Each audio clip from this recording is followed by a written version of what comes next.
Je serai l'animatrice de ce webinaire aujourd'hui. Je m'appelle Sylvie Auboiron, je suis présidente de S'Alimenter, qui fait du conseil dans l'éducation alimentaire et les leviers d'évolution des comportements liés au mode de vie. Nous aurons deux intervenantes aujourd'hui, le docteur Catherine Salinier, qui est pédiatre, ex-présidente de l'Association française de pédiatrie ambulatoire, spécialisée en allaitement et en pédopsychiatrie. Elle est experte pour le site Mpédia et présidente du programme Malin, qui est dédié à la nutrition des enfants de familles en situation de précarité. Nous aurons aussi Catherine Guillot-Saumur, auxiliaire de puériculture. Elle est assistante maternelle depuis 2003. Elle a accueilli à son domicile plus de 30 enfants. L'alimentation est un des axes prioritaires de son projet pédagogique. De plus, depuis plus de 15 ans, elle se forme à l'accueil des enfants présentant des troubles du développement. Donc, le programme de ce webinaire aujourd'hui, il est composé de 4 parties. Une première partie qui va être une synthèse du premier webinaire dont je vous ai parlé, qui a eu lieu le 18 mars. Une deuxième partie sur les besoins en matière grasse des jeunes enfants. Ensuite, nous parlerons des portions en fonction des âges. Et enfin, de l'impact des réseaux sociaux sur les choix des parents. Pour finir, nous parlerons des prochains rendez-vous avant de clôturer la session. Donc, je vous propose de commencer par la première partie, qui est un résumé du webinaire du 18 mars, où nous avons parlé de la transition entre le sein et le biberon, de la diversification et de l'introduction des morceaux, de la manière de faire apprécier des aliments nouveaux. Donc, en synthèse, pour assurer la transition entre le sein et le biberon, pour préparer l'accueil d'un jeune enfant, il faut dialoguer avec la maman pour connaître ses intentions concernant l'allaitement. Il est toujours possible d'aider une maman à continuer d'allaiter son enfant si elle le souhaite. En cas de refus du biberon par le bébé, ne pas stresser, observer ce qui peut apaiser l'enfant. Le biberon est en général accepté en quelques jours. Très rapidement, ce qui a été dit sur la diversification et l'introduction des morceaux.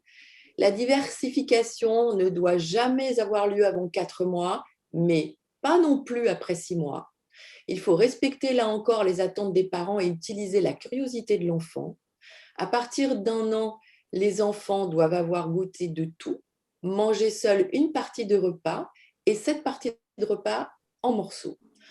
En pratique, eh bien là encore, il faut de la patience. L'acceptation de la cuillère peut être longue pour certains enfants. Mâcher peut être lassant pour le bébé et il faut respecter l'appétit des enfants, ne jamais les forcer.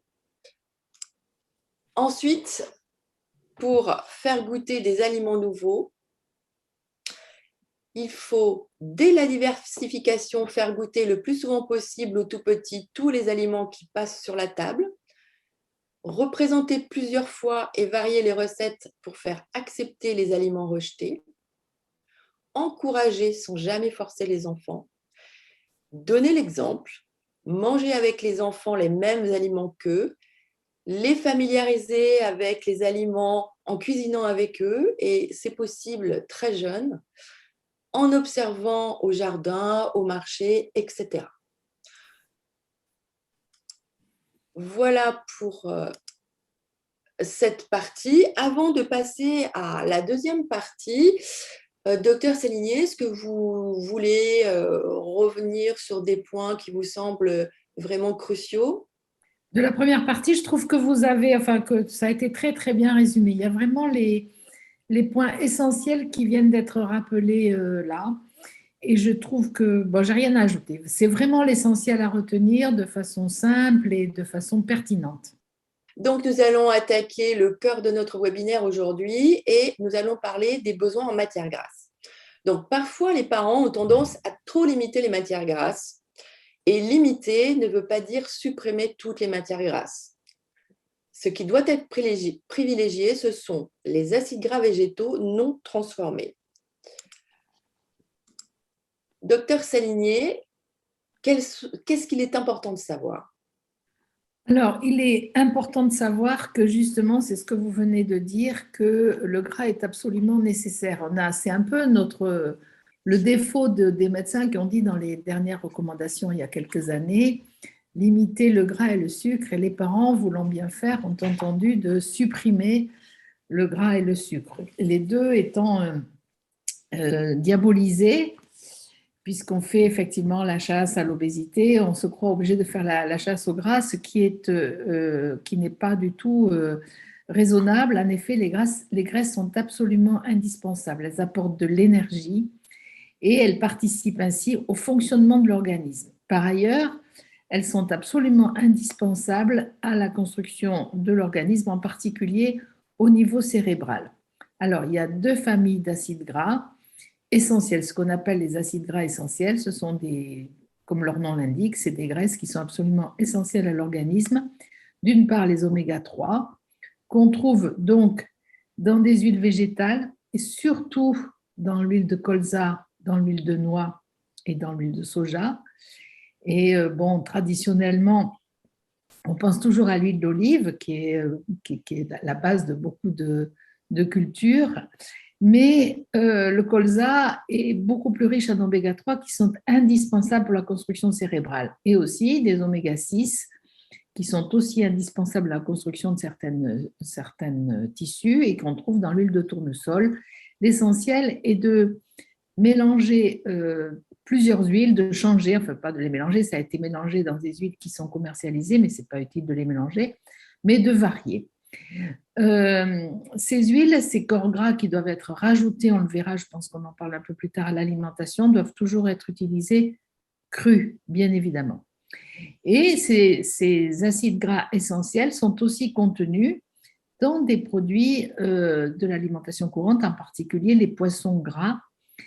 Et on sait par ailleurs qu'il faut utiliser les poissons les plus petits dans la chaîne maritime parce qu'il y a d'autres inconvénients chez les gros poissons qui ont mangé des tout petits et qui ont accumulé des métaux lourds et des substances toxiques. Donc, on en reste dans les petits poissons qui ont l'avantage, en outre, de ne pas être chers du tout. Je veux parler de la sardine et du maquereau qui doivent être à la base de l'alimentation des enfants. Bien sûr, le saumon, et on choisira plutôt un saumon d'élevage qu'un saumon sauvage parce que le saumon d'élevage, justement, est exempt d'avoir mangé d'autres petits poissons, ainsi que les harengs et la truite.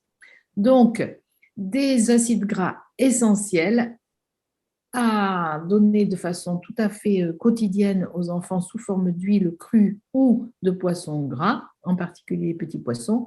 Et il faut absolument éviter les produits transformés. Ce qu'on appelle les produits transformés, ce sont des produits qui ont été cuisinés, pas pour l'enfant, mais qui ont été cuisinés pour l'adulte. Je veux parler de certains plats cuisinés, je veux parler des viennoiseries, je veux parler de tous ces produits qui ne sont pas des produits purs, mais qui sont des produits transformés, dans lesquels il y a des graisses saturées, qui sont des graisses mauvaises justement pour l'organisme, puisque pourvoyeuses d'athérome chez l'adulte et chez l'enfant, d'athérome quand il sera plus grand. Donc, on évite complètement les produits, les graisses transformées, sauf, bon, si on mange un pain au chocolat une fois de temps en temps, ce n'est pas gravissime, il ne faut jamais dire jamais. Mais on privilégie les huiles. Voilà. Donc, pour aller plus loin, pour ceux qui le souhaitent, vous avez le site Mpédia, qui est un site créé par l'Association française de pédiatrie ambulatoire, vraiment pour le grand public, avec des conseils développés par une équipe de 160 professionnels de santé et spécialistes de l'enfance. Vous allez vraiment trouver des informations fiables et détaillées sur absolument tous les sujets de la petite enfance. Mais là, je vous ai mis le lien spécifique qui explique les acides gras et qui revient en détail sur ce que le docteur Saligné vient de nous dire. Donc, Catherine, quels sont vos trucs et astuces pour varier les sources de matières grasses dans votre pratique? Alors, dès le début de la diversification, avec l'accord des parents, bien entendu, j'introduis une cuillère à café de matière grasse. Je varie les huiles, mais j'utilise essentiellement de l'huile de colza. pour ces oméga 3 et comme l'a bien souligné le docteur Salinier, je ne les chauffe jamais.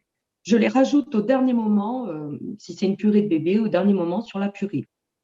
Pour les plus grands, je rajoute un peu d'huile, par exemple, sur les légumes ou alors dans de la sauce japonaise, qui est une sauce à base de sauce de soja et qui n'en contient pas. Et ils adorent tremper leurs petites rondelles de concombre dedans. Je fais aussi de la vinaigrette en utilisant moitié huile de colza, moitié huile d'olive pour le goût. Parce que l'huile de colza a un goût vraiment très particulier que tout le monde n'aime pas ou ne connaît pas. Et surtout, n'en a pas l'habitude. Mais suivant les plats, je peux donner de l'huile de noix, de l'huile d'olive, du beurre ou même de la crème.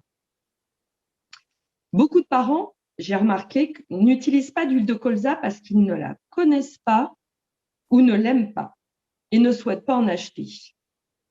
Dans ce cas, il existe des mélanges bien équilibrés d'huile spéciale bébé, mais attention, qui sont beaucoup plus onéreuses que l'huile de colza, ce qui peut être une alternative. J'ai testé, le goût est neutre. Il faut avoir en tête que pour certains parents, c'est très difficile pour eux de donner des aliments qu'ils n'aiment pas à leur bébé. Merci Catherine. J'ai vu passer une question au sujet du beurre. Donc, c'est une très bonne question parce que le beurre fait partie de notre alimentation à tous et en plus, c'est bon. Et la question est bonne parce qu'effectivement, il ne faut pas se priver de beurre. Simplement, le beurre, ce sont des acides gras d'origine laitière, donc ce n'est pas des acides gras végétaux. C'est des acides gras saturés, donc c'est plus hétérogène que les oméga 3 et les oméga 6, acides gras essentiels. Néanmoins, le beurre, de même que la crème fraîche que je vois passer, qu'il ne faut pas cuire bien sûr, dans le beurre, il y a de la vitamine A qui est très importante pour la vue en particulier. Donc, il ne faut pas se priver, il faut se priver de rien en alimentation. Il faut privilégier dans les légumes les huiles, mais on peut très bien mettre de temps en temps du beurre. Et comme le beurre, c'est bon, on ira plutôt le mettre sur une tartine, par exemple. Mais on ne dit pas de beurre, on dit très peu de beurre et privilégier les huiles. La crème fraîche, c'est pareil, ça peut permettre de changer le goût d'une préparation, mais ce ne sont pas des acides gras essentiels. Merci. Quelle portion à quel âge? Souvent, les parents ont tendance à donner beaucoup trop de protéines animales à leurs enfants. Docteur Salinier, que devons-nous savoir sur cette question? Alors, c'est au sujet des rations. Donc, les quantités sont définies dans les recommandations. Donc, normalement, après 1 an, souvent les parents ne savent plus très bien parce qu'on dit que l'enfant doit manger comme les parents, ce qui est vrai, mais on doit rester quand même très raisonnable. Donc, les quantités sont en général, en ce qui concerne la viande, c'est 10 grammes par année d'âge plus 10. En ce qui concerne les légumes, en général, c'est 200 grammes de légumes par repas et une petite portion de féculents. Je pense que Catherine va revenir tout à l'heure sur des repères très, très pratiques. Comme on l'a dit déjà lors du premier séminaire, il est hors de question de forcer un enfant ou d'exiger qu'il mange plus que ce dont il a envie. Et plus on créera de conflits au cours de ces rations, moins on sera efficace. Il faut donc laisser les enfants manger à leur faim, leur faire confiance, mais surtout ne pas leur donner l'habitude de se resservir. En général, à part des légumes, en général, on donne la portion qui est préconisée par le médecin qui suit l'enfant, 200 grammes de légumes et 10 et les protéines en fonction de son âge, et on évitera qu'il se resserve, sauf éventuellement des légumes.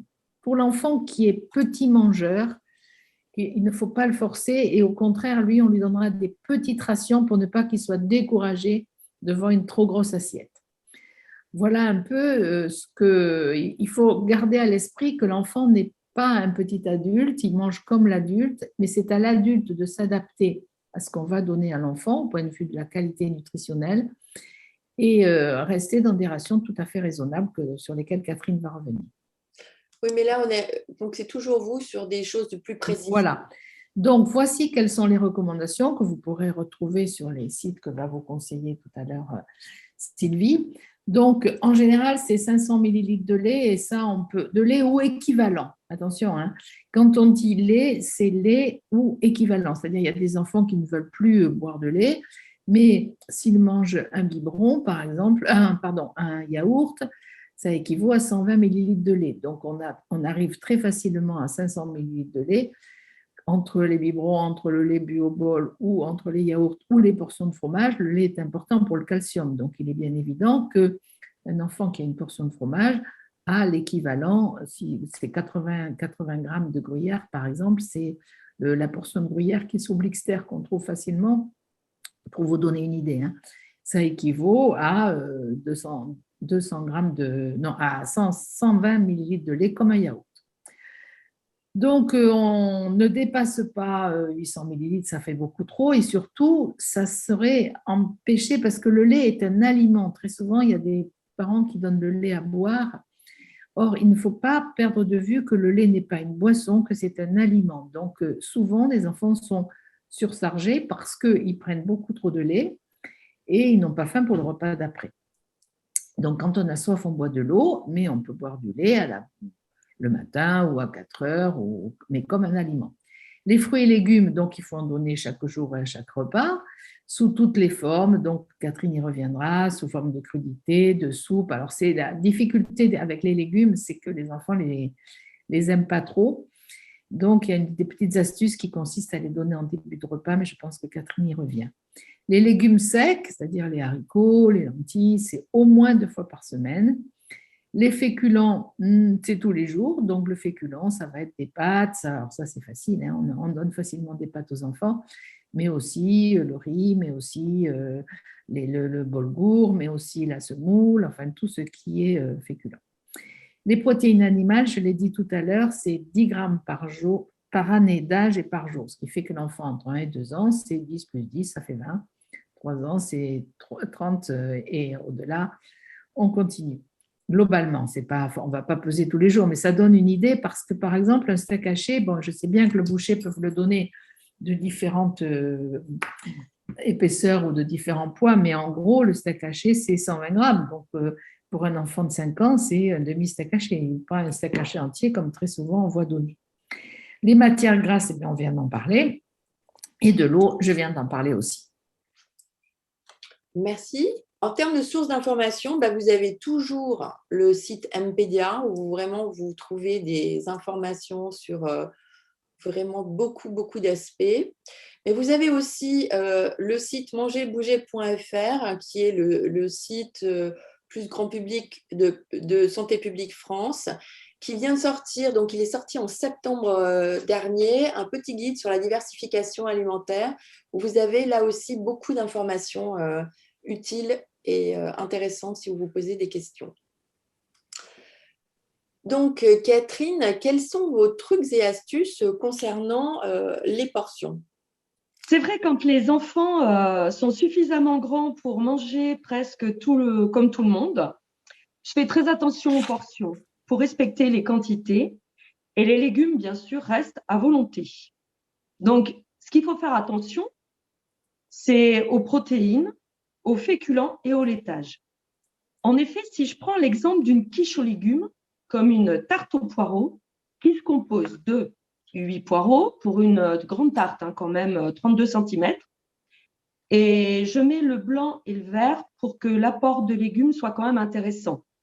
Je mets 200 g de lardons, 3 œufs, et dedans, donc, il y a forcément des laitages. Parce qu'on peut faire une quiche avec de la crème, du lait concentré non sucré, et même on peut mettre du fromage râpé dessus. La pâte, personnellement, je la fais à base de flocons d'avoine et de lait. Donc, si je fais un résumé, pour un enfant de 2 ans qui va manger 1/16 de cette tarte, il aura mangé environ 12 g de lardons, 10 g de blanc d'œuf. C'est presque sa ration de protéines qui est de 30 g. Il aura mangé une part de féculents et une part de légumes et largement une part de laitage si on emploie du lait concentré non sucré. Donc, faire très attention.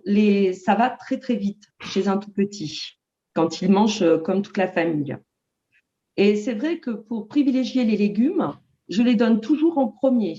C'est-à-dire, je donne la viande, les féculents et les laitages après les légumes. J'ai remarqué au fil des années que les parents ne se posent plus de questions sur l'alimentation de leurs enfants après 1 an, dès qu'ils mangent les mêmes aliments que la famille. C'est un vrai travail de dialogue avec eux. Ils ont beaucoup de difficultés avec les quantités. Régulièrement, ils m'avouent donner 100 grammes de viande à leur enfant âgé de 2 ou 3 ans, pensant bien faire naturellement. J'ai une petite astuce simple pour leur donner quelques repères qui ne remplacent, alors ça je veux bien insister, en aucun cas l'usage d'une balance. Peser les aliments, c'est ce qu'il y a le plus précis. Mais après une journée de travail et des enfants affamés, c'est compliqué. Donc, je leur donne des repères avec la main de leur enfant pour qu'ils se rendent compte. La paume de la main, c'est la ration de viande. La main entière, c'est la ration de poisson. 1 point, c'est la ration de féculents. Et 2 points, c'est le minimum de légumes. Il faut leur rappeler comment équilibrer un repas. Encore très récemment, un papa vient chercher ses enfants un soir et m'explique que c'est lui qui s'occupe des enfants, donc du souper. Et il m'annonce, tout fier, qu'il a prévu des saucisses, des pâtes et du fromage. Là encore, je prends le temps de dialoguer et de lui expliquer que leurs enfants ont déjà mangé de la viande à midi et que des légumes seraient beaucoup plus appropriés. J'ai constaté un phénomène un peu nouveau ces dernières années.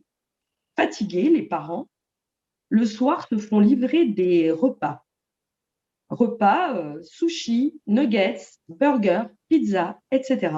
Des plats préparés dans lesquels il y a très peu, voire pas de légumes. Merci Catherine. Autrement, j'ai vu passer dans les questions, là c'est très intéressant encore. Donc les légumes secs, on l'a dit effectivement il y a longtemps que ce n'était pas avant 18 mois parce que la cuticule du légume sec, c'est l'enveloppe là, du petit pois ou de la lentille ou du haricot blanc est difficile à digérer, mais si on les écrase, on peut les donner à n'importe quel âge, y compris dès qu'on diversifie. Il n'y a plus aucune restriction. Et puis, j'ai vu passer une question sur un enfant qui avait des troubles de l'alimentation et qui mangeait plus de 800 millilitres de lait. Non, non, non, non.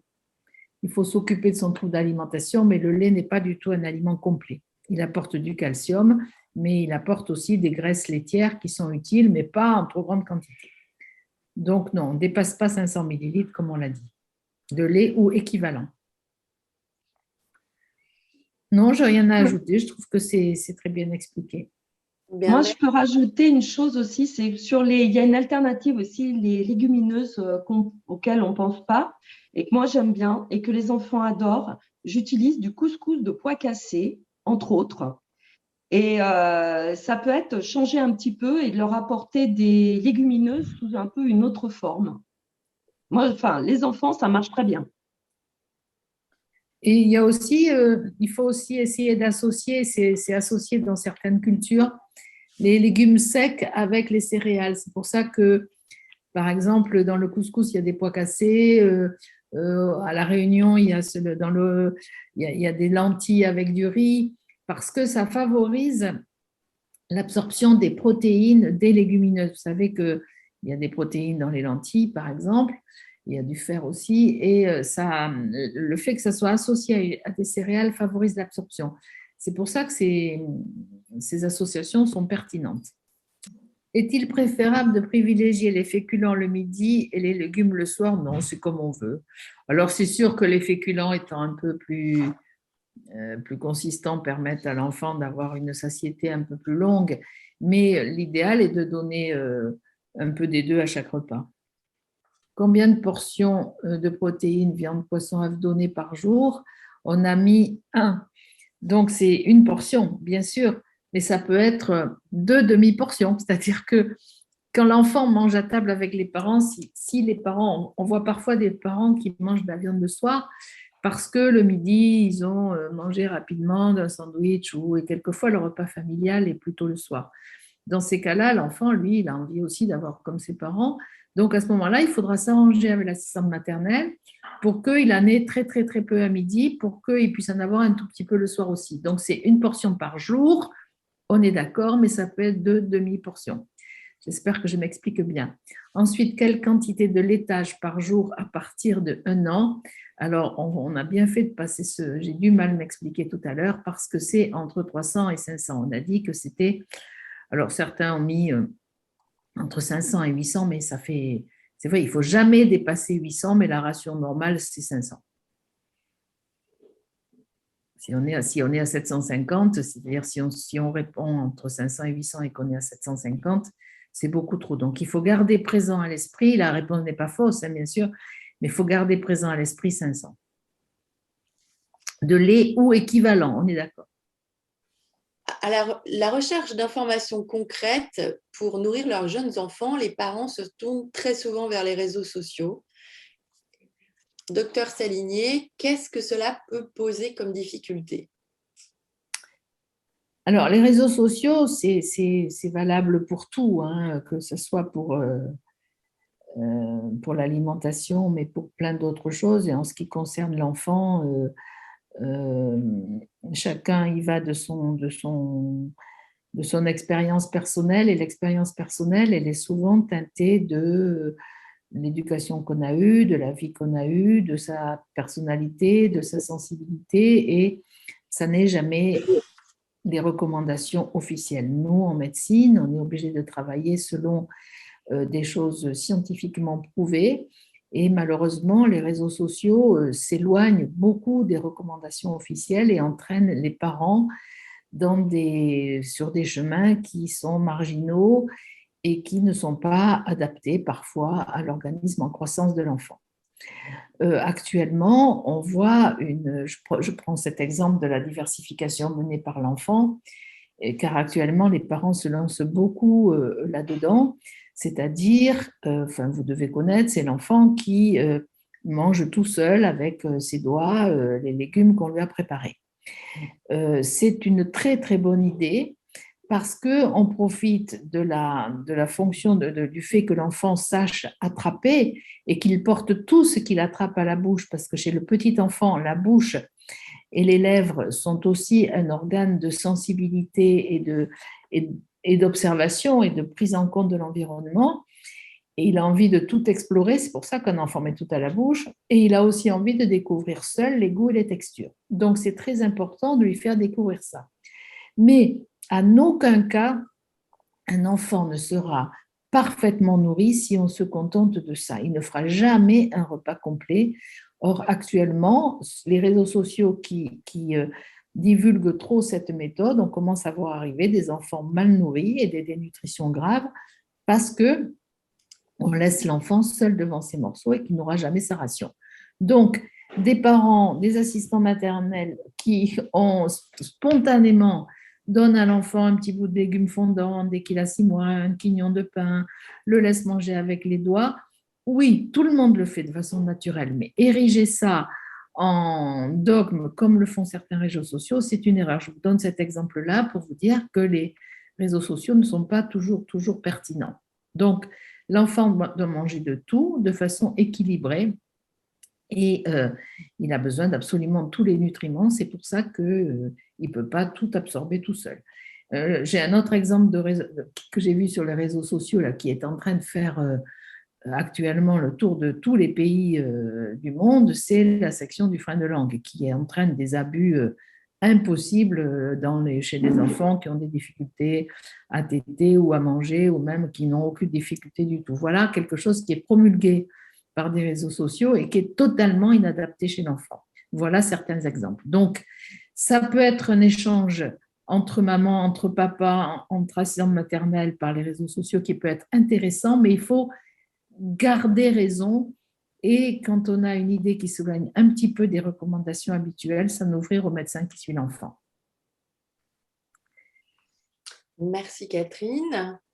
Donc, de la même manière, je vous ai mis des sources. Donc, les mêmes que précédemment, hein, toujours le site Mpédia et le site de Santé publique France où vous allez aussi trouver des informations sur la manière de nourrir les jeunes enfants. Mais vous avez aussi le programme Malin, dont Catherine Saligné est présidente, et qui propose des conseils sur l'alimentation de l'enfant, mais aussi de la famille et de nombreuses recettes. Donc, surtout, n'hésitez pas à aller sur ces sites. Et donc, Catherine, comment faites-vous pour discuter sur les pratiques des parents avec eux? Je n'ai jamais eu de problème particulier avec des parents influencés par les réseaux sociaux. Bon, quelquefois, ils m'en ont parlé, mais voilà, j'ai donné mon opinion et ça n'a pas été un problème. Par contre, je maintiens toujours, c'est vrai, le dialogue avec eux pour des questions importantes comme l'équilibre alimentaire des enfants et surtout les portions. En fait, les parents sont en recherche de conseils pratiques. Pour les repas de leurs enfants, il faut que ce soit facile à mettre en place dans leur quotidien. Les professionnels de la petite enfance peuvent jouer un rôle vraiment important pour aider les parents à mettre en place ces recommandations dans leur vie de tous les jours. Il ne faut pas hésiter à prendre le temps d'en parler avec eux. Merci Catherine. Moi, ce que je retiens à ce point, c'est que en fait, le pédiatre est le référent, mais on ne l'a pas tous les jours sous la main, tandis que les professionnels de la petite enfance, que ce soit les assistantes maternelles ou le personnel de crèche, sont là vraiment au quotidien, puisque les parents les voient le matin et le soir. Et c'est peut-être, ils n'ont peut-être pas toujours en tête ce rôle d'intermédiaire qu'ils peuvent jouer avec les parents sur le côté pratique de l'alimentation. Parce que c'est des professionnels, ils font ça toute la journée et ils peuvent vraiment aider les parents, surtout les parents qui ont leurs premiers petits, qui sont parfois un petit peu démunis. Donc, il ne faut pas sous-estimer ce rôle qui peut vraiment être important. Vous avez tout à fait raison. Franchement, Sylvie, vous avez raison. Et pour nous, ce sont des relais importants et c'est bien les personnes qui sont là aujourd'hui pour se former. Moi, vraiment, je les félicite parce que plus les assistants maternels, plus le personnel de crèche sera formé et mieux les vrais messages passeront et moins les parents auront besoin justement de se perdre dans des messages apportés par des réseaux sociaux plus ou moins perturbants pour eux. Parce qu'il y a tout, n'importe quoi, ça va dans tous les sens et les parents sont beaucoup plus perdus que aidés. Donc, les professionnels qui s'occupent de l'enfant au quotidien, c'est une très, très, très bonne source d'information pour des parents qui n'ont pas d'expérience. Que penser des laits de chèvre, des laits de soja? Donc, dans le soja, il y a une autre question qui rejoint ça. À un moment donné, l'huile de soja, n'y a-t-il pas un problème avec? Alors, il y a un problème avec le soja qui n'est pas destiné spécifiquement aux jeunes enfants, c'est que le soja est génétiquement modifié et qu'il y a des perturbateurs endocriniens dans le soja pur. Néanmoins, il y a des laits de soja spécifiques pour enfants. Donc là, on peut l'utiliser, mais pas. Il faut que ça soit vraiment du lait de soja pour des enfants qui sont intolérants aux protéines des laits de vache. Et bon, après 5 ans, on peut en donner, mais autrement, on ne donne pas de lait de soja au bébé. On reste dans les laits spécifiques bébé. Que penser des laits de chèvre? Donc, c'est pareil, hein, le lait de chèvre, ça dépend à quel âge vous le donnez. Si on le donne après 3 ans, quand l'enfant a fini sa croissance, sa toute petite enfance, on peut donner du lait de chèvre, mais avant, ce n'est pas un lait qui est tout à fait équivalent en termes de protéines au lait de vache. Et dans les allergies aux protéines du lait de vache, il y a des allergies croisées avec le lait de chèvre, et donc l'enfant risque de faire aussi des allergies au lait de chèvre. Donc, en général, tant qu'il est tout petit, on reste dans les laits fabriqués par les industriels de l'alimentation spécifique des bébés qui fabriquent des laits spécifiques bébés. Les premiers âges, donc qu'on a jusqu'à la diversification, le lait deuxième âge jusqu'à 1 an, puis le lait de croissance. Après 3 ans, on peut donner du lait de chèvre, du lait de soja fabriqué pour les enfants. Voilà. Ensuite, qu'est-ce qu'il y avait comme question? Un protocole spécifique pour la DME en crèche. Donc, je crois que j'ai largement parlé de la DME. Il n'y a pas de protocole spécifique, si ce n'est qu'il faut bien surveiller les enfants, qu'il faut que les aliments soient suffisamment, quand l'enfant est tout petit, il faut que les aliments soient suffisamment fondants pour pas qu'il y ait de risque de fausse route, et en aucun cas, l'enfant ne fera tout son repas en DME. Dans le site Mpédia, il y a un article très, très complet sur la DME.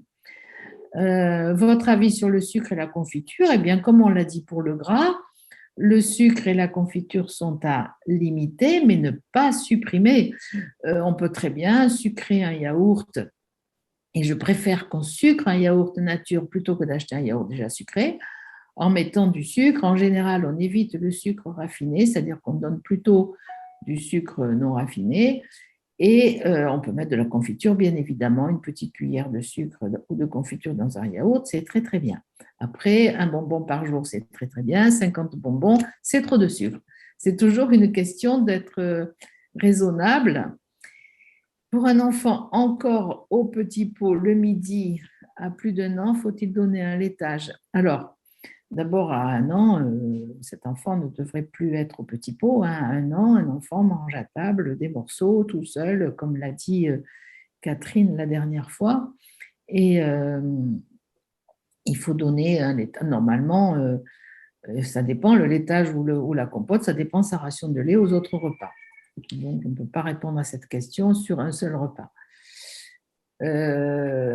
Pour les aliments sucrés, comment ça se passe? Je ne comprends pas la question, je viens de parler du sucre, donc il ne faut pas exagérer. Dans le miel, alors pas avant 1 an à cause du botulisme, il y a du miel souvent de proposer à la crèche. Et ben, normalement, ce n'est pas avant 1 an, et pourquoi pas du miel après 1 an. Voilà. Certains aliments sont à interdire, mais pas du tout. Le chocolat, c'est trop, trop bon. Il ne faut pas l'interdire. Tout est une question d'être raisonnable et de ne pas donner trop. Consommation des épices avant 3 ans. Je vais peut-être laisser un peu Catherine, peut-être sur ce sujet. Elle aime bien les épices. Oui, effectivement, moi je suis une fan des épices, des herbes aromatiques. J'aime bien de temps en temps. C'est vrai qu'on en avait déjà parlé avec le docteur Salinier. Il faut qu'un enfant connaisse le goût de l'aliment. Mais tout petit, de temps en temps, pour se faire plaisir, pourquoi pas mettre. Je commence je dirais quand ils ont bien quand même goûté un petit peu tous les aliments, vers 9, 10 mois. Une toute petite pointe de couteau de curry, pourquoi pas, avec une petite purée de patates douces. On peut mettre sinon un peu de persil aussi pour varier un peu les goûts. Mais c'est vrai que les épices, j'utilise relativement tôt. Bien sûr, toujours en accord avec les parents. Et puis, bon, des fois, j'accueille des enfants qui ont, de par leur culture, mangent déjà des épices chez eux, puis tout petit. Mais c'est vrai que là, les épices, moi, j'aime beaucoup. Et j'essaie toujours de faire, même pour les plus grands, un plat par semaine, un petit peu avec des épices qui sortent un petit peu de l'ordinaire pour varier un peu le. Alors, on va reprendre les questions là. Qu'en est-il des aliments anti-risque allergique, fruits à coque? Alors, actuellement, les recommandations sont de les introduire tout à fait normalement à partir entre 4 et 6 mois, comme la diversification. Et après, ben, si l'enfant est allergique, on avisera. Mais à l'introduction, on les donne à tout le monde. Les jus de fruits peuvent-ils être donnés? Bien sûr, en sachant que les jus de fruits, ben, c'est du fruit, donc le fruit, c'est du sucre, et que si on en prend trop, eh ben, il y a trop de sucre. Par exemple, si vous achetez des jus de fruits tout faits du commerce, même les purs jus, un verre de pur jus, c'est 3 oranges. Donc, c'est 2 oranges de trop. Donc, il vaut mieux presser des fruits soi-même, et sans compter que la bouteille de jus de fruits pur jus que vous avez acheté commercialisé, si elle est ouverte, 1 demi-heure après, il n'y a plus du tout de vitamines dedans. Donc, il vaut mieux presser des fruits et s'en tenir à un fruit qui compte dans la ration quotidienne. Peut-on donner des fromages au lait thermisé? Je ne sais pas ce que ça veut dire, le lait thermisé, je ne comprends pas la question.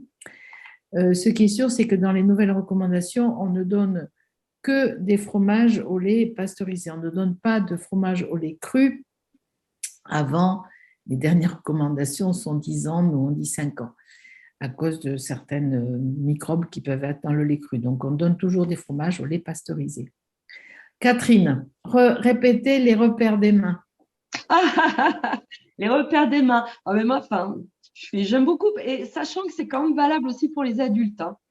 Donc, le repère des mains, je répète bien, c'est surtout la main de l'enfant. Donc, c'est pour ça, c'est bien adapté. Plus l'enfant grandit, plus sa main grandit. Donc, la paume de la main, c'est la ration de viande. La main tout entière, c'est la ration de poisson. Un point, c'est la ration de féculents. Et 2 points, alors je précise bien, c'est le minimum de légumes. Voilà. Mais c'est vrai que ça parle bien aux parents. C'est très bien.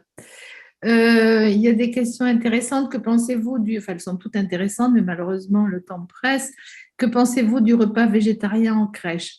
Alors, moi, nous, quand je dis moi, c'est nous, les pédiatres, on pense que ce qui nous gêne, c'est la terminologie végétarien. On peut tout à fait faire un repas sans protéines. On a trop de protéines, on l'a dit, et je pense que faire un repas sans protéines animales en crèche, c'est une bonne idée. Ça nous gêne le terme végétarien parce que c'est pourtant la réalité, c'est un repas végétarien, mais ça accrédite le courant actuel du végétarisme et du végétalisme qu'il ne faut absolument pas adopter pour les enfants. Donc, nous, on aime bien dire repas sans viande. Ça veut dire qu'on peut très bien, on n'est pas obligé d'avoir de la viande, du poisson ou de l'œuf à chaque repas, mais le végétarisme est absolument à éviter chez les enfants. Les crevettes, les moules, normalement, on les évite avant 1 an, sauf s'ils sont cuits. Moi, je pense qu'on peut les cuire. La ration d'œufs, autant que vous voulez. L'œuf est la protéine de référence. On peut avoir des œufs tous les jours. Alors, la ration, c'est en grammes comme la viande, c'est-à-dire un quart d'œuf dur. Alors, on évite l'œuf cru, bien sûr, puisqu'on a l'œuf à la coque et tout ça, c'est pas tout petit parce qu'il y a des problèmes donc on a vu d'infection, mais l'œuf cuit, la ration, c'est un quart d'œuf jusqu'à 1 an, après un demi-œuf et après un œuf entier à partir de 3 ans. Mais on peut avoir un œuf tous les jours. Pour les légumes amers, Catherine, comment vous faites? Alors, les légumes amers, je pensais, il y a les endives. Alors ça, c'est compliqué, j'ai pas trouvé. Alors, j'ai essayé beaucoup de choses, mais c'est compliqué. J'ai essayé les endives avec des oranges. Moi, j'ai trouvé ça très bon, mais les enfants n'ont pas apprécié. J'ai essayé beaucoup de choses, mais ça, c'est vraiment compliqué, hein. Moi, je pense qu'il faut leur en proposer régulièrement, qu'ils s'habituent au goût, mais j'ai pas de formule magique. C'est vrai que c'est compliqué, les légumes amers. Alors, je vois une question. Je trouve dommage les menus végétariens, car tous les parents n'ont pas les moyens d'acheter de la viande ou du poisson. Je suis d'accord que tous les parents n'ont pas les moyens d'acheter de la viande ou du poisson, mais l'œuf est pas cher du tout et c'est la protéine de référence, je viens de le dire.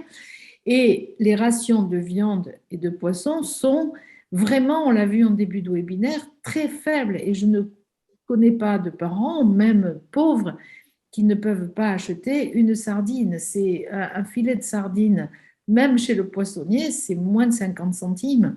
Vraiment, il y a des protéines qui sont pas chères. Si on reste dans des rations petites qui sont préconisées, si on reste dans l'œuf qui est pas cher, en tout cas, il faut nourrir cet enfant et il faut le nourrir avec des choses de qualité. Et un enfant ne doit pas être végétarien car il a besoin de la viande, du poisson et de l'œuf. On est d'accord. Et c'est pour ça qu'on a justement mis en place le programme Malin qui permet aux parents d'accéder à une nourriture spécifique avec des bons de réduction. Pour les œufs, combien de fois par semaine? Eh bien, on a dit qu'on pouvait en manger tous les jours, ce n'est pas un problème. Ensuite, tout ça, je crois qu'on a répondu à peu près à toutes les questions. Alors, l'enfant, j'ai vu une question sur un enfant qui ne prend pas de morceaux à un an, je pense que ça, on est dans le cadre du trouble de conduite alimentaire. Et là, il faut en référer au médecin et dire à ses parents qu'ils doivent consulter pour résoudre ce problème-là. Alors, il y a une question de Mélanie Bruand là, qui me plaît beaucoup.